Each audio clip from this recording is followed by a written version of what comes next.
کۆتایی ئەم مانگە 10 ساڵ بەسەر ئەو وادەیەشدا تێدەپەڕێت کە مادەی 140 دەستوری عێراقی تیادا جێبەجێ بکرێت و کێشەی ناوچە جێناکۆکەکان یەکلا بکرێتەوە. هەندێک لە چاودێران بەلایەنەوە گرنگە ئەم جارە کە وەفدی هەولێر چووە بەغداد ئەو پرسە بە تەواوی بخاتەوە سەرمێزی گفتوگۆکانیان.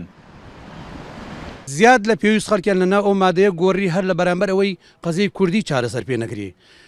یەکێک لە برگە هەرە سەرەکیەکان کە کورد پێی دڵخۆشە ئومێدی پێێتی ئەوش مادەی 140 پێویستە جێبەجێ بکرێ.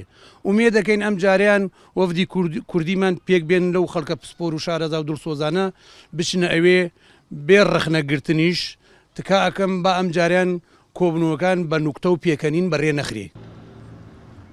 لە سەرەتای ساڵی 2006ەوە ئەو دەستورەی عێراق کاری پێدەکرێت، بەڵام ئەو مادەیە کە چارەسەری ناوچە دابڕێنراوەکانی هەرێمی کوردستانی تیادا خراوەتە ڕوو لەلایەن ناوەندەوە تەنها وەک حیبری سەر کاغەز تەماشا دەکرێت.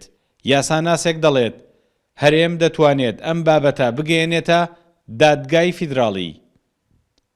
ئەندامانی پەرلەمان لە سەرجەم فراکسیۆنەکانی هەرێمی کوردستان ئەتوانن جەختکەنەوە لەسەر ئەو مادە بۆ جێبەجێکردنی.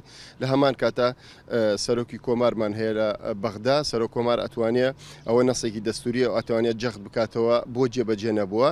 و لە هەمان کاتدا سەرکردایەتی کوردیش ئەتوانێت لە ئێستادا سکاڵا تۆمارکە لەسەر جێبەجێ نەکردنی مادەی 140. ئەو ناوچانەی کە جوگرافیا و مێژوو بە سنووری کوردستانی دەزانن و دەستوری عێراقیش وەک ناوچەی جێناکۆک باسی دەکات، خەڵکەکەی و خاکەکەشی بوونەتە قوربانی ململانەی سیاسی.